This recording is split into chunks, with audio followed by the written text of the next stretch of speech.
تمام حمد اللہ رب العزت کے لیے ہے جو لائق حمد ہے، وہ ہمیشہ سے ہے اور ہمیشہ تک کے لیے ہے۔ وہی اول ہے، وہی آخر ہے، وہی ظاہر ہے، وہی باطن ہے۔ وہ ایسا اول ہے کہ اس سے پہلے کچھ نہیں، وہ ایسا آخر ہے کہ اس کے بعد کچھ نہیں، وہ ایسا اول ہے کہ اس کی ابتدا کچھ نہیں، وہ ایسا آخر ہے کہ اس کی انتہا کسی کو معلوم نہیں۔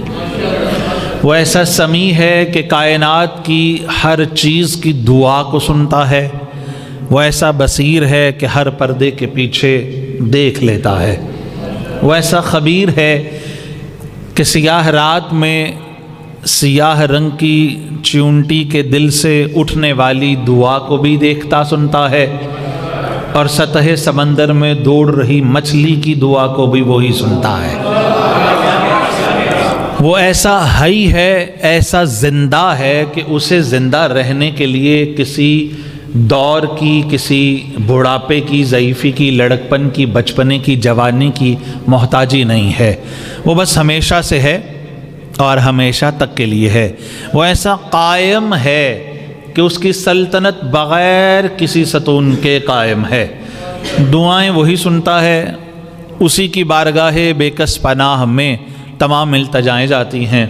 جو اسے نہیں مانتا وہ اسے بھی عطا فرما رہا ہے، جو اسے مانتا ہے وہ اسے بھی دیتا ہے۔ اس کی بارگاہ میں لولا، لنگڑا، مجوسی، کوئی دقیانوسی، کوئی کافر و مشرک چلا جائے، وہ کسی کو اپنے دربار سے باہر نہیں نکالتا۔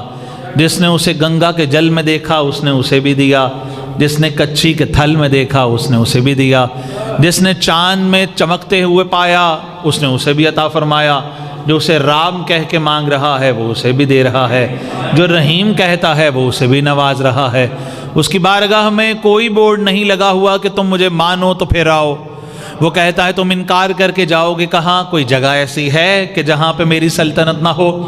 اگر تم مجھے چھوڑ کے جا سکتے تو جاؤ، زمینیں میری، آسمان میرے، بہاریں میری، فضائیں میری، یہ تغیرات میرے، تبدلات میرے۔ تم اپنی مرضی سے کر کچھ نہیں سکتے، نہ اپنی مرضی سے آئے ہو، نہ اپنی مرضی سے جا سکتے ہو، نہ اپنی مرضی سے اٹھ سکتے ہو، نہ اپنی مرضی سے بیٹھ سکتے ہو، نہ اپنی مرضی سے چل سکتے ہو۔ تم چلتے ہو اپنے بدن سے، بدن تمہارا چلتا ہے دل سے، دل ہے میرا گھر۔ حیدری علی۔ اب یہ دل اگر کام کرنا چھوڑ دے گا تو تم کام کرنا چھوڑ دو گے، اور دل کے پیچھے چھپی بیٹھی ہے روح، اگر روح پیچھے سے نکل جائے تو دل بھی کسی کام کا نہیں۔ اب اگر میں اپنی مرضی سے روح نکال لوں تو ہاتھ تمہارے ہیں ہلا نہیں سکتے، زبان تمہاری ہے بول نہیں سکتے، آنکھ تمہاری ہے دیکھ نہیں سکتے، قدم تمہارے ہیں چل نہیں سکتے۔ تو جب تم اپنی مرضی سے نہ آ سکتے ہو، نہ اپنی مرضی سے جا سکتے ہو، نہ اپنی مرضی سے کھا سکتے ہو، نہ اپنی مرضی سے پی سکتے ہو، تو جیتے اپنی مرضی سے کیوں ہو؟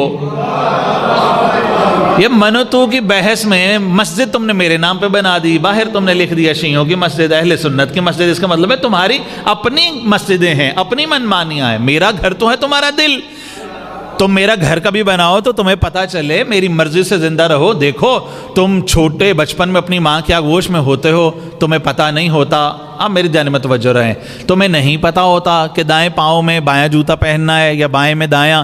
تمہیں کون ہے جو بتاتا ہے؟ تمہارے بوڑھے، تمہارے بڑے، انہیں کون ہے بتانے والا؟ یہ میں ہی تو ہوں جو کبھی ممتا کے چہرے میں چھپ جاتا ہوں، کبھی باپ کے پدرانہ شفقت میں آ جاتا ہوں، جو ڈھلتے ہوئے سائے میں اس کا سایہ بنا بیٹھا ہوں۔ میں ہی تو ہوں جو شکم مادر میں تمہاری شکلیں بنانے پہ قدرت رکھتا ہوں۔ میں ہی تو ہوں جو بوڑھی ہوتی ہوئی ہڈیوں پہ اتنی توفیق عطا فرماتا ہوں کہ چھوٹا سا دل اگر دھڑکنا بند کر دے تو تم مر جاؤ، لیکن تم اچھلتے کودتے رہتے ہو، نہ تم مرتے ہو نہ تم بیمار پڑتے ہو۔ یہ کون ہے جو تمہیں بیماری دیتا ہے اور بیماری دے کے پھر شفا ہے؟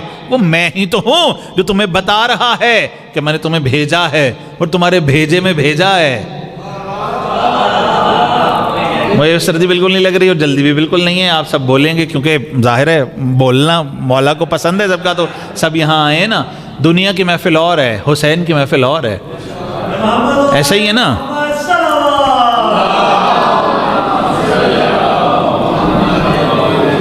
میرے بزرگان بیٹھے ہوئے ہیں، انہیں سبق سنانے کی خاطر ایک بات کر کے میں آگے بڑھ جاؤں گا اپنے جوانوں کو ساتھ ملانے کے لیے۔ کتنی کتابیں آپ پڑھتے ہیں، کتنے جلسوں میں آپ جاتے ہیں، کتنی پارٹیز آپ نے بنا رکھی ہیں۔ کوئی ایک پارٹی والا دوسرے کی پارٹی میں جاتا ہوئے ہچکچاتا ہے یار میں وہاں چلا گیا نا تو پکڑا گیا تو خواہ مخواہ میں وہ کام خراب ہو جائے گا، وہ کہیں گے کہ یہ دوسری پارٹی کا بندہ یہاں جاسوسی کرنے آیا تھا. ایسا ہی ہے نا.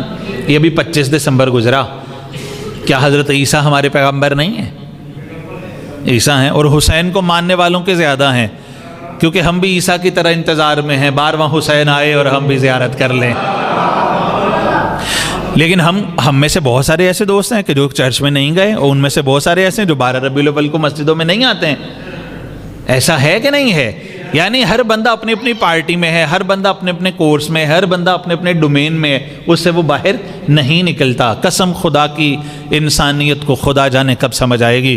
پوری کائنات میں ایک پارٹی خدا کی پارٹی ہے کہ کوئی ہو، کہیں کا ہو، جیسا ہو، جس طرح کا بھی ہو، اس کی بارگاہ میں آ جائے، وہ نہیں دیکھتا یہ کون ہے.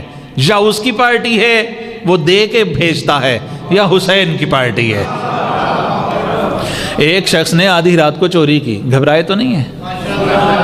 ایک شخص نے آدھی رات کو چوری کی. اس بارگاہ میں حاضری دیتے دیتے میری داڑھی میں سفید بال آ گئے ہیں، اور خدا کا شکر ہے کہ یہ سلسلہ الحمدللہ جاری و ساری ہے. رات کے عالم میں اس نے چوری کی. جب پوڑلی باندھ کے نکلا گھر سے قبلہ، اور باہر جیسے ہی نکلا تو اندر سے ایسے محسوس ہوا جیسے کوئی جاگ گیا ہے. اس گھر کے 2 جوان، میں آپ کو کہیں لے کے کھڑا کر کے پھر آگے بڑھوں گا علی بھائی. اس نے مڑ کے دیکھا تو اسی گھر کے 2 نوجوان. بھاگا، وہ بھی پیچھے بھاگے. گلی مڑا، وہ بھی مڑ گئے. اس نے کہا اب میں کیا کروں، پکڑ جاؤں گا تو ماریں گے بھی، پولیس میں بھی دیں گے. جا رہا تھا، سامنے مسجد آ گئی. اس نے دیوار پھیلانگی، چوری کا سامان چھپایا اور نماز کی نیت کر کے کھڑا ہو گیا. ان دونوں نوجوانوں نے بھی دیوار پھیلانگی. ایک نے دوسرے سے کہا چور یہی ہے، کاش میں لے جاؤں آپ کو. ایک نے دوسرے سے کہا یہ چور یہی ہے، اس کو پکڑو. اس نے کہا نہیں، یہ کوئی خدا کا برگزیدہ بندہ ہے جو رات کے اس عالم میں خدا سے مناجات کر رہا ہے. وہ دونوں چلے گئے.